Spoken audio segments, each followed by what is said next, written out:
अध्याय 3। चलिए पढ़ते हैं। 2 वर्ष बीत गए थे। रावण 9 वर्ष का हो गया था। प्रतिदिन वो जतन से कन्याकुमारी के शब्दों को अपने भीतर जिलाए रखने का प्रयास करता। तुम बेहतर कर सकते हो, अक्सर वो स्वयं को याद दिलाता। बहुत कम ही से वो यह सोचे बिना कुछ करता था कि कन्याकुमारी की उस पर क्या प्रतिक्रिया होगी, और यह कारगर भी प्रतीत हो रहा था कि वो आश्रम के अन्य लोगों के साथ पहले से अधिक सहज हो गया था। कुछ लोग तो वस्तुतः उसे पसंद भी करने लगे थे। जब भी वो घर पर होता था तो एक कमरबंद से अपनी नाभि को बांधे रखता था। वो जानता था कि उसके पिता इस बात से लज्जित होते थे कि उनका पुत्र एक नागा है, और पिछले 2 वर्षों में उसने अपनी पूरी कोशिश की थी कि इस स्थिति को न बिगड़ने दें। परिणाम स्वरूप अपने पिता के साथ उसके झगड़े भी कम हो गए थे, और दर्द भी वो था तो अभी भी, मगर इतना कम कि कभी कभी रावण अपनी नाभि के अपांग के बारे में भूल ही जाता था।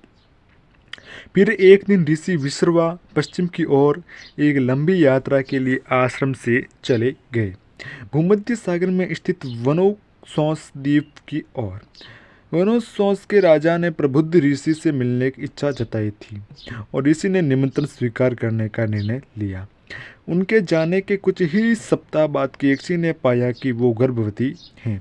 उन्होंने सोचा कि ऋषि के पीछे उन्हें वापस बुलाने के लिए किसी संदेशवाहक को भेज दें, मगर फिर ऐसा न करने का तय किया।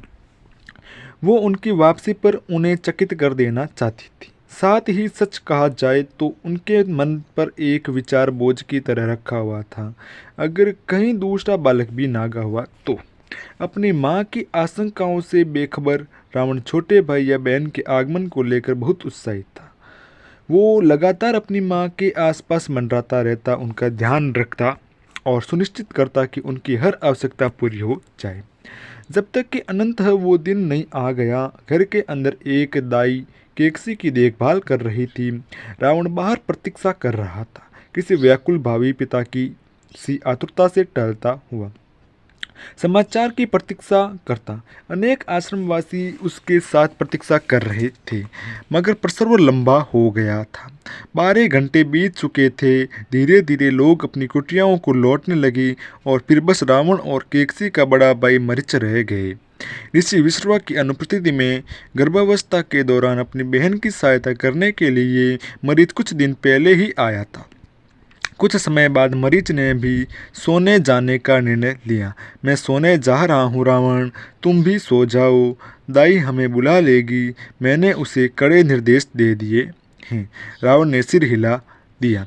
जंगली घोड़े भी उसे वहाँ से नहीं हटा सकते थे। ठीक है, मरीच ने उठते हुए कहा। मैं पास वाली कुटी में ही हूँ। जैसे ही दाई बुलाए तुम आकर मुझे उठा देना, ठीक है? हाँ, जैसे ही तुम कुछ सुनो तो तुरंत मुझे बुला देना। मैंने पहली बार में ही सुन लिया था मामा। मरीज हल्के से हंसा और उसने रावण के बाल सहरा दिए। रावण ने अपना सिर पीछे झटक दिया और चिढ़कर अपने मामा को देखा। मरीज और जोर से हंस पड़ा, और नकली समायाचना में उसने दोनों हाथ उठा दिए। क्षमा करो, क्षमा करो। आप ही आप हंसते हुए वो मुड़ा और चला गया, और रावण ने अपने बाल वापस ठीक कर लिए सुगढ़ता से। अब एकदम अकेले रह गए बालक ने तारों रहित आकाश को देखा। नए चांद की नन्ही सी कतरन अंधकार को मिटाने की जी तोड़ कोशिश कर रही थी। कुटी के सामने अहाते में दीपक जला दिए गए थे, जो प्रकाश के नन्हे नन्हे दायरे बना रहे थे। अंधकार में देखते हुए उसे लगा जैसे दूर कहीं उसे कुछ साए मंडराते दिखे हैं। हवा तेज हो गई थी, और उसकी साम साम में एक तरह की भयावता सी खुली हुई थी, जैसे भूत फुसफुसा रहे हों। 9 वर्षीय बालक सिर गया। उसके शरीर के केंद्र की पीड़ा फिर वापस आ गई थी। उसकी नाभि भय से फड़क रही थी। उसने प्रार्थना में अपने हाथ जोड़ दिए और महामृत्युंजय मंत्र का जाप करने लगा। देवाधिदेव महादेव को संप्रीत मंत्र, भगवान रुद्र को संप्रीत। जब वो उसे दोहराता रहा बार बार तो उसे लगा कि उसका भय लुप्त हो गया है। धीरे धीरे उसकी मांसपेशियों तनाव मुक्त हो गई, उसके हृदय की धड़कन धीमी हो गई, उसकी नाभि का दर्द एक बार फिर शांत हो गया था। उसने नए आत्मविश्वास के साथ अंधेरे में देखा। किसे लड़ना है मुझसे, चलो किसे लड़ना है मुझसे, भगवान रुद्र मेरे साथ हैं। विचित्र रूप से उसकी नाभि फिर दुखने लगी थी। वो और अधिक उग्रता से मंत्र का जाप करने लगा। अचानक एक तेज चीख रात के अंधेरे में गूंज गई। रावण, यह केकसी थी। रावण उछाल कर खड़ा हुआ और कुटिया की ओर भागा। रावण, उसे किसी शिशु के रोने की आवाज़ सुनाई दे रही थी। रावण, इस बार उसकी माँ की पुकार में तीव्रता थी। रावण ने झटके से द्वार खोल दिया और कुटी में घुस गया। अंदर अंधेरा था, बस कुछ दिए धरती पर छाए मंडरा रहे थे। उसकी माँ अभी भी पलंग पर थी, क्षीण, उठने के लिए शीघ्र संघर्ष करती। उनके गालों पर आंसू बह रहे थे। दाई शिशु को पकड़े हुए थी, बल्कि उसने उसे एक टांग से लटका रखा था। वो बालक था। रावण ने देखा कि नवजात के लिए शिशु बहुत बड़ा था। जब वो अपने सामने मौजूद दृश्य को समझ ही रहा था कि तभी वो यह जानकर सकते में आ गया कि दाई शिशु के सिर को भूमि पर मारने वाली है। रुक जाओ। एक झटके में अपनी छोटी सी तलवार को निकालकर चिल्लाते हुए वो आगे लपका। अपने पेट पर तलवार की नोक को महसूस करते ही दाई जड़ हो गई थी। मेरा भाई मेरे हवाले करो तुरंत, रावण ने कहा। उसका स्वर रुका था। तुम नहीं जानते तुम क्या कर रहे हो। मैं तुम्हारी माँ को बचा रही हूँ, मैं तुम्हें बचा रही हूँ, दाई चिल्लाई। तब जाकर रावण ने शिशु के कानों पर निकले उभारों को देखा। विचित्र सी गांठों से उसके कान घड़े जैसे लग रहे थे। उसके कंधों पर भी उभार थे, जैसे दो छोटी सी अतिरिक्त बाहें हों। नवजात असामान्य रूप से बालों भरा था और वो दहाड़े मार रहा था। रावण ने उसकी त्वचा पर उसे भेदते हुए तलवार चुभोई। मैंने कहा, इसे मुझे दे दो। तुम नहीं समझते हो, इसे मरना ही होगा। ये अभिशप्त हैं, यह विकृत हैं, यह नागा हैं। अगर यह मरा तो तुम भी मरोगी। दाई झिझकी, तलवार के दबाव को झेलते हुए जो उसका पेट फाड़ देने पर आमादा थी। वो सोच रही थी कि अगर कोई चिकित्सक तुरंत उसका उपचार कर देगा तो क्या वो तलवार के घाव से बच जाएगी। तुम इससे बच नहीं पाओगी, रावण गुर्राया, जैसे उसने उसका मन पढ़ लिया हो। मेरी तलवार इतनी लंबी है कि तुम्हारा पेट फाड़कर तुम्हारी मेरुदंड को काट देगी। मैंने पशुओं पर बहुत अभ्यास किया है, मानव शरीरों पर भी। कोई उपचारक तुम्हें नहीं बचा पाएगा। मेरा भाई मुझे दे दो तो मैं तुम्हें जाने दूंगा। दाई धर्म संकट में थी। उसे आदेश दिया गया था और उसे उन्हें पूरा करना था, मगर इसके परिणाम स्वरूप वो मरना भी नहीं चाहती थी। रावण के प्रयोगों के बारे में वो जानती थी। वो जानती थी कि चाकू तलवार में वो माहिर हैं, सब जानते थे। रावण ने और दबाव बनाया, इसे मुझे सौंप दो। दाई ने अमंगल की आशंका के साथ उसके चेहरे के भयानक भाव को देखा। वो इसे पहले भी देख चुकी थी, इस रक्तपात को, योद्धाओं के चेहरे पर, उन लोगों के चेहरों पर जो जान लेते थे, कभी कभी केवल इसलिए कि उन्हें इसमें आनंद आता था। और फिर उसने ध्यान दिया। रावण का कमरबंद खुल गया था। उसकी नाभि और उसका बदचुस्त उपांग दिखाई दे रहा था। सबूत की वो भी नागा था। स्तंभित औरत अपने स्थान पर जड़ होकर रह गई थी। उसे बाहर लोगों के जमा होने की आवाज़ें सुनाई दे रही थी। वो उसका साथ देंगे। वो जानते थे कि उन्हें क्या करना है। उसके मरने का कोई कारण नहीं था। उसने शिशु को रावण की बाहों में डाला और बाहर भाग खड़ी हुई।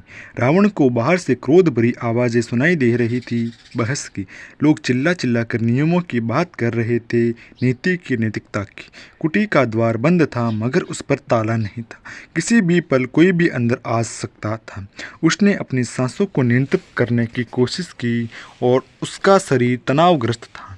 उसने कसकर अपनी तलवार पकड़ ली। जो भी अंदर आता वो उसे मारने के लिए तैयार था। उसने मुड़कर अपने नन्हे से भाई को देखा। वो अपनी माँ की बाहों में सुरक्षित था, संतोष से स्तनपान कर रहा था, उस खतरे से बेखबर जिसमें वो लोग थे।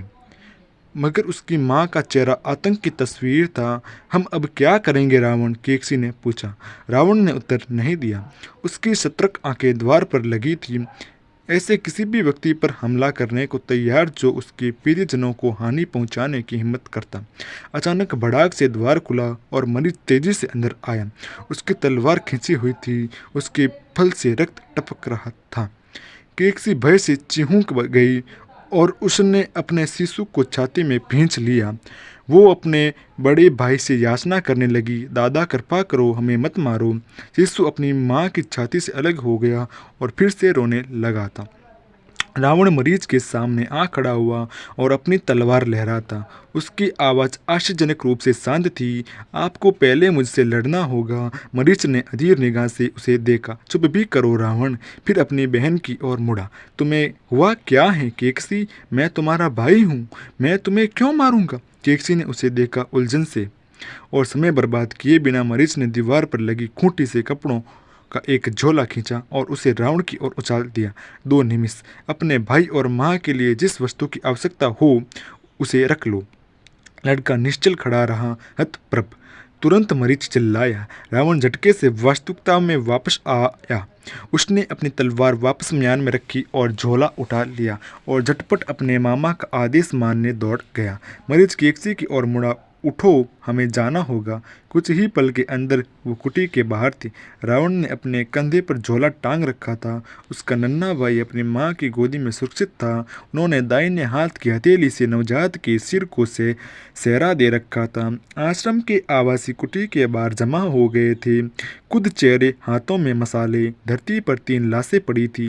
मरीज की तलवार से शत विक्षत शिव मरीज अपनी बहन और उसके बच्चों के सामने खड़ा था, भीड़ पर अपनी तलवार लहराता। आश्रम के अधिकांश आवासीय बुद्धिजीवी और कलाकार थे, सामाजिक बहिष्कारों में माहिर, मौखिक हिंसा में माहिर, भीड़ की हिंसा में भी माहिर, मगर किसी प्रशिक्षित योद्धा से भिड़ने में असमर्थ। पीछे हटो, मरीज गुर्राया। धीरे धीरे तलवार ऊपर उठाए वो बल की ओर बढ़ा। उसकी आंखें भीड़ पर ही लगी थी। उसने शीघ्रता से एक घोड़े पर सवार होने में अपनी बहन की सहायता की। शीघ्र ही रावण दूसरे घोड़े पर सवार हो गया था। पलक झपकते ही मरीच ने अस्तबल का द्वार चौपट खोल दिया और उछलकर अपने घोड़े पर सवार हो गया और वो सरपट आश्रम से बाहर निकल गए। यह समूह घंटों घोड़े दौड़ाता रहा। पूर्व दिशा में सूरज निकल चुका था और ऊपर ही ऊपर चढ़ता जा रहा था। दया करो दादा, केकसी ने विनती की। हमें रुकना होगा, मैं इस तरह अब नहीं चल सकती। नहीं, गंभीर दिख रहे मरीज का सीधा सा उत्तर था। मेहरबानी करो। मरीज झुका और उसने केकसी के घोड़े को चाबुक लगा दिया और वो फिर से सरपट दौड़ने लगा। जब वो आश्रम करने के लिए रुके तब तक लगभग दोपहर हो गई थी। मरीज को विश्वास नहीं था कि आश्रम वासियों की टोई और लड़ाका योग्यताएं कुछ विशेष होगी, मगर दुखी होने से सुरक्षित रहना अच्छा होगा। जब भी केकसी ने उससे धीमे चलने को कहा तो उसने यही कहा था। वो गंगा के मैदानों में थे, जहाँ मोटी कछारी मिट्टी और निचला चट्टानी क्षेत्र किसी के लिए भी उन्हें खोज निकालना आसान बना सकता था। वो अक्सर दिशा बदलते रहे थे, नदियों के बीच से निकलते थे, पानी भरे खेतों से गुजरते। खोजे जाने से बचने के लिए यह सब करना आवश्यक था। तीनों घोड़ों को सुरक्षित बांध दिया गया था और केकसी एक पेड़ से टिकक कर शिशु को दूध पिलाती आराम कर रही थी। रावण को निगरानी पर छोड़कर मरीज भोजन की तलाश में निकल गया था। जल्दी ही वो 2 खरगोशों को लिए वापस आ गया। कंधे पर लटके झोले में कुछ कंदमूल और बेरियां थीं। उन्होंने खरगोशों को पकाया और झटपट भोजन कर लिया।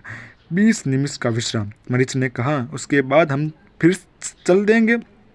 दादा, थकी हारी केकसी ने कहा, मुझे लगता है अब हम उन्हें बहुत पीछे छोड़ आए हैं। क्यों न कुछ देर यहीं रुक जाएं? नहीं, कन्नौज जाना अधिक सुरक्षित होगा। वहाँ हमारा परिवार है, वो हमारी रक्षा करेंगे। केकसी ने हामी भरी। मरीच ने रावण को देखा। उसने देखा कि रावण ने भोजन को छुआ तक नहीं है। खा लो बेटे, मुझे भूख नहीं है। मुझे परवाह नहीं कि तुम्हें भूख है या नहीं। तुम अपनी माँ और भाई की रक्षा करना चाहते हो तो तुम्हें शक्तिशाली होना होगा और इसके लिए तुम्हें खाना होगा। रावण विरोध करने लगा। खा लो रावण, केकसी ने कहा। रावण ने अपनी माँ को देखा, फिर अपने भोजन की ओर मुड़ा और खाने लगा। मुझे समझ नहीं आ रहा कि आश्रमवासी ऐसा कैसे कर सकते हैं। केकसी ने कहा, मैं उनके गुरु की पत्नी हूँ, हम उनके गुरु का परिवार हैं, उनका इतना साहस कैसे हुआ।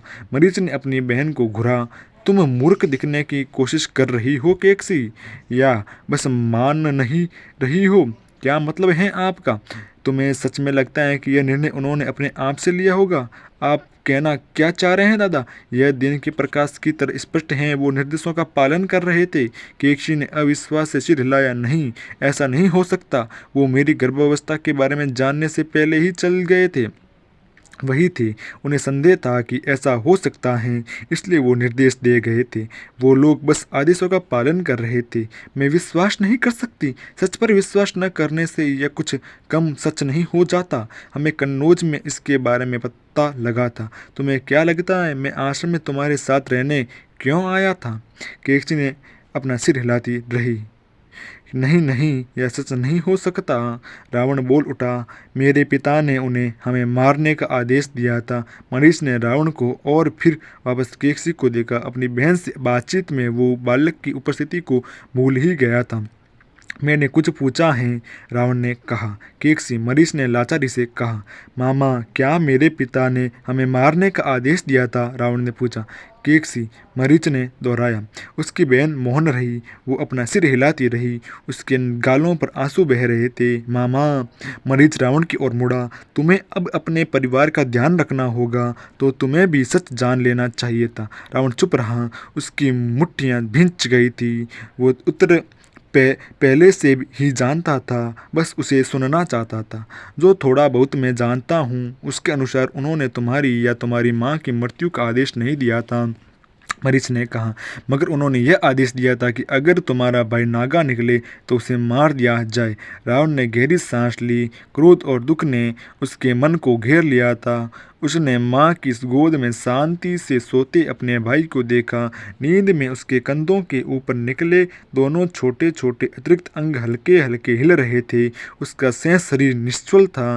रावण झुका और उसने अपने शिशु भाई को उठा लिया। उसने अपने बाहों में ले लिया। उसकी आंखों से स्नेह टपक रहा था। तुम्हें कुछ नहीं होगा, तुम्हें कोई हानि नहीं पहुंचा पाएगा, मेरे जीवित रहते नहीं।